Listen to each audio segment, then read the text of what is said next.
Friday the 13th, Part 3 came out in 1982, and it's based 1 year, story-wise, after the events of the second movie. And it's crazy how many improvements from Part 2 to Part 3 that there are. Like, characters are a bit more memorable in this one. Jason's just a badass in this one. He does a really great job, played by Richard Brooker. He did a phenomenal job as Jason in this movie. And just the overall feel, obviously it feels like first two because it starts off with showing you how Part 2 ended, just like Part 2 in the beginning of it showed how the first movie ended. So it still does that, and it still does the dream sequence at the end. Why? They should have stopped doing that at the end of Part 1. I don't see why they carried that on for 3 movies, but whatever. But the characters are so much more memorable. The kills are awesome. Like, you get some really good ass kills in this movie. And the final girl in this movie is also potentially one of the best final girls in maybe slasher history. At least she's at least in the top 10. She has to be. For just being probably equally as badass as Jason, especially towards the end, when she gets over her fear and trauma. Then she's like, okay, fuck this, I have to, fight back. But so many memorable moments just in this movie alone. Like, my most memorable scene in Part 2, as I've already said, is whenever Mark, the guy in the wheelchair, gets the machete to the head and he falls down the stairs, or the steps. For me, it's like one of the most memorable things about it. And this one, God, there's so many. For me, and this movie has more than that, just one. This has numerous ones. So, and there's also some characters in here that I feel I was confused by. Like, for example, at the beginning, after the flashback scene at the start, there's the van driving, and then there's a guy lying in the road, an old man, and they help him up, and he's just pretty much Crazy Ralph, but from Temu. He has a eyeball, and he's fucking putting it really awkwardly in front of the camera because of the 3D, 3-dimensional effects that they decided to bring to this movie, which has, I may add, a lot of awkward moments of people just holding eyeballs in front of the screen, and they do that for a solid nearly 10 seconds just to try and get the 3D effect. I'm sure maybe in theaters it might have looked cool. I don't know, but when you're not watching it in 3D, it's just awkward. So yeah, that and people being stabbed with a pitchfork, and they're trying to hold the handle of it up in the camera while trying to pretend that they're dying.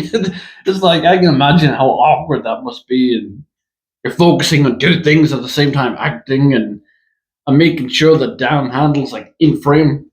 So that'll make it a little bit more tricky, but challenging. And we all like a challenge, right? But yeah, I mean, if I jumped into there was a flaw that I looked at, and I was like, wait, what? But it's whenever the final girl, Chrissy, I think her name is talking about she had an encounter with Jason 2 years ago. And 2 years ago, so that based before the events of Part 2. And yet, I was thinking, because of his appearance in that 2-year flashback, he looked like he does in this movie, Part 3. I was thinking, in that flashback that Chris encountered him, should he have not been wearing the full, Part 2 outfit with the sack head and, So that part made me think, like I get it, maybe perhaps they just didn't have the outfit, but there was a really short scene in the flashback in the beginning where they did show him moving in the outfit. So if they had it there, why couldn't they use it here? You know. But either way, that's the only thing. After I watched it, I was like, huh? What? What? But it didn't take away from the movie. It was still interesting, and the fact that she was attacked by Jason and then she survived and woke up, and it made me think, like, is it trying to imply something that happened? Like, did Jason do something? I mean, in the book, in the novel, it is actually implied that something did happen. I'm not gonna say it. Let's just say it rhymes with the word grape. Nice fruit. But you know what I mean. It's that, but take away the G. But that's what they basically imply that Jason did in the book, Chrissy. So it was going to be in this movie, but they removed it because they, at this point, I think they were just still trying to figure out what's Jason. What do we do with Jason? What can we do with him? Where can we put him in terms of horror and franchise? Where does he sit? They were still toying around with figuring out, what to do with the character in general. But I mean, you could technically still imply that it happened. But as she said, like, she woke up after being attacked. She woke up in her bed with her parents there. So maybe he was, trying to take her away, and maybe the parents came, and maybe a mob, and he got scared or something, or startled and ran off into the woods, leaving her, and they took her back. Perhaps that's all that happened.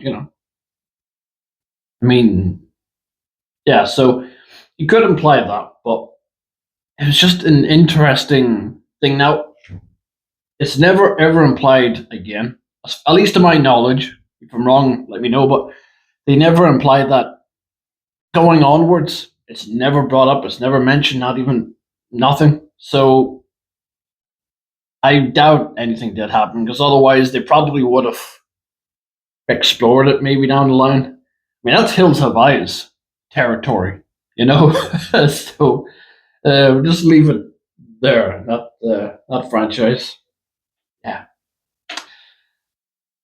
But and fun fact: did you know that Jason wears the iconic hockey mask exactly 1 hour into this movie? Yeah, fun fact. And another fun fact: no one actually uses the name Jason in this entire movie. Another fun fact. But yeah, Richard Brooker as Jason is badass in this movie. He's just fucking shit up. He's destroying things. He's just the scene where he walks out onto the little pier, and the girl's in there. She finds a wallet, Shelley's wallet. Well, we'll talk about Shelley. Don't worry about that. And she finds it, and she's like, hey, I got your wallet. Sorry. And he just holds this, like, I don't know, like, dart fucking thing up, and then he shoots her, hits her in the eye, and she falls in. It's the way he just drops it after he shoots her. He's like, on to the next one. Just that laid back, I don't give a fuck type of thing. But I love that. Like, he just walks over and it just stops, looks up, and pans up to the house where he's just staring at. So cool, he's just cool, he's laid back, and then whenever he gets pissed off, he's just goes batshit crazy. Like you have the scene in the barn where he's just ripping things apart, kicking off fucking doors and ripping off fences and pulling chairs apart. Like, that's how I act when I lose the remote control. What the fuck is it? Well, there's a battery. Where's the fucking rest? Where's that fucking remote? Yeah. But again, the characters are memorable, and the kills are great. Like, you get the guy who's doing, like, he's walking on his hands, which is impressive, by the way. I've always tried to do that when I was younger, but I kept falling over. That's impressive. I was doing that, and then Jason just suddenly appears and just slices him in half. And it does have some good comedic moments. I will say that they have good comedy moments. It's not like ridiculously over the top like Part Five. It's subtle and but it sort of falls in the right place. Like you have the husband and wife at the beginning of the movie after the flashback. Like the husband's he's like got an eating. He eats all the time, and like his wife's saying, "No, your doctor said no, you shouldn't be eating." And then he walks and eats something. And he walks forward like 5 steps, stops, grabs something else randomly, starts eating it. Walks 5 steps, turns around, grabs something else, starts eating it. It's like what? Has a donut. The wife takes the donut off, and she walks away, grabs another one. It works. It's funny, it's silly, but it's not overly saturated in terms of comedy. So that's good. Then you get Shelley. Now, I used to think Shelley got way too much hate than he deserved. And to be fair, I think he does. I don't think he's even close to being as annoying as Franklin from the original Texas Chainsaw Massacre. I think Franklin has him beat by miles, but I absolutely understand why people would say Shelley is a bit annoying, and he can be, like the constant pranks and you know. But then again, you have to look at it like this is a guy with low self-esteem. He doesn't feel he fits in. The only thing he feels he has going for him is the stupid pranks, and it's sad, really. That he doesn't feel like he has any other kind of features. And it's. I mean, it's even obvious. Like when there's a girl like who does kind of like him, but she would like him a lot more if he just put the pranks aside. You know, and he still keeps doing it even though he knows this. And it's like you could have had the girl if but he just kept being an idiot. But I feel he got too much more hate than he deserved, and his death I thought was quite sad. Like where he actually was dying, and people and the girl was like, "Yeah, you get up." Yeah, falling for that one, and he's genuinely dying. So I thought his death was quite tragic. It was quite sad, but it's his own fault in a way. Like no one's taking it serious because of the constant gags he kept doing. But yeah, overhated. Franklin, way worse. hmm I was thinking about doing a video of like top 10 most annoying characters in horror. I think I might do that. I've already got a couple in my head, but that'll be something else. But character in this called Rick. Why the fuck is he wearing Mrs. Voorhees' sweater? I was looking at thinking, I didn't catch on until halfway through the movie. Like, hey, wait a minute. That ain't your sweater. Yeah, obviously, it's not. If you look at them side by side, they are different. Like the collar, I think his is shorter, and Miss Voorhees was just a little bit longer. So it's not actually the same sweater, but it's a funny gag. I think running throughout the fans of this movie. If you look up, you see a lot of people saying in the comments or anything, "Hey, he's wearing her sweater. No wonder Jason's pissed." So it's funny, but it obviously isn't her sweater. It's his own. But he doesn't wear it as good as her. Just saying. But yeah, the kills, badass. Characters are memorable. Uh, Chrissy's just a badass towards the end of the movie. Oh, and of course you get the iconic head crushing scene that's in this movie where the eye pops out of the socket, yet for another 3D effect. Doesn't age very well, but you know what? I watched it. Watched it last 2 nights ago, and I wasn't even annoyed. I was looking at it thinking, you know what? For some reason, it fits. It actually fits the movie, and it doesn't look silly. It doesn't look goofy, unlike other movies that look like really bad. Even though it looks fake as fuck, of course it does, but it fits, and you have fun with it. You have a laugh with it, and then you move on to the next one. But after that, yeah, Chrissy becomes a badass in this. Like she's just like hiding up high, jumping on him, like putting ropes around his neck, kicking him off the thing, just full on badass. You know, you have that iconic scene where Jason, like, where she doesn't actually know that this was the same guy that attacked her 2 years before. So he's like hanging there and he takes his mask off, and then boom, the realization, it's you. You're the same guy. You know, and he smiles and he puts. A lot of people say Jason didn't smile in that scene. He clearly did. If you actually watch the scene, he obviously does smile. He takes it off like that, and he puts it back on. Like, that's clearly a fucking smile, clearly. So he puts it on and he goes down after her, and you know you get the whole thing. Oh, and the bikers too. I forgot to mention the bikers. Yeah, their deaths are funny.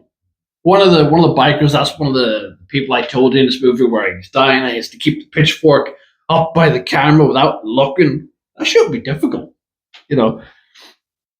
And the other one, female one, who gets like stuck to the wooden beam. Their deaths are fun.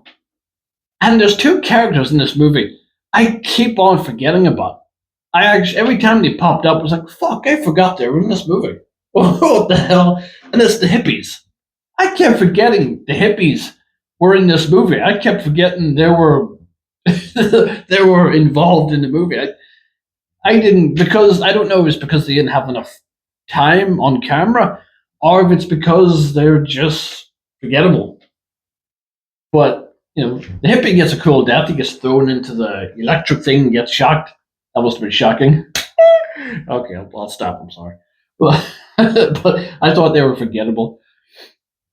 And then again, you get the iconic scene where Chrissy, you know, grabs the machete and just gets all the courage, all of her might, and just smashes it into Jason's head. And rather than just falling down and dying like a normal person, he just continued putting his hands up with a machete hanging out of his head and going towards it like that, which so badass but terrifying as well. You're like, is anything gonna fucking stop this brute? Like he just nothing is stopping him. He's been hung by the neck. He's been stabbed in the head with a machete, and he's still moving before inevitably falling over, and that's it. So she then, and as I said again, we once again get another dream sequence.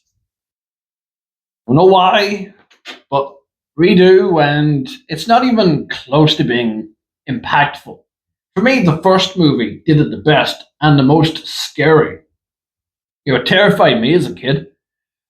But 2 and this one are just, they're not terrifying at all. They're not scary. They're silly. Because after 1 and 2, whenever you get to 3, you expect it. Because, it happened in the other 2. They're going to have it in this one. Because it started off exactly the same as the second one, with the showing how the ending of the last movie went, so you know what's going to come. But yeah, so Mrs. Voorhees jumps out of the boat, pulls her in. Same shit as the first movie, except this time it's Mrs. Voorhees, which doesn't make sense because she's got a head. Then again, it's a dream sequence. It's not supposed to make sense. But then why do it? Makes no sense. It's just silly. Mrs. Voorhees, or maybe it was Rick. You can never tell with that sweater. But it was silly, so you find out, of course, it was a dream sequence. It didn't happen. And the police take her, and she basically goes crazy. She goes mad. PTSD, trauma, you name it. She's bound to have it. And yeah, so she's been driven off in the car. Then camera pans towards the barn where Jason's lying and zooms in a little. And then that's it. It ends. So overall, I think part three miles better than the second one. It's more memorable. The kills are awesome. Jason is probably one of the best he's ever been. And there's something about Jason running that is terrifying. like the way he runs in this movie, he runs in part two, and which that scene in part two when she's in the hut, and you see the window to her right, and you see Jason running towards her. That terrified me. It still terrifies me. That's such a really well done shot. But Jason running in general is just terrifying. Works. So I think it's after he comes back as a zombie, he sort of starts just walking, full on Michael Myers style. But overall, great movie. It's a classic. It's a cult classic. The 3D effects are a little distracting, but the 3D effects, the 3D, things that they're trying to do is distracting, but it doesn't take away the movie. It doesn't ruin the movie in any way. It's still enjoyable, and I would highly recommend it to anybody. So, yeah, check it out. It's on Now TV at the moment, I think. That's why I watched it. So it should still be there. So, made it this far. Thank you so much for watching. I appreciate it. I appreciate all of you. And, yeah, you know the score. As always, don't kill anyone.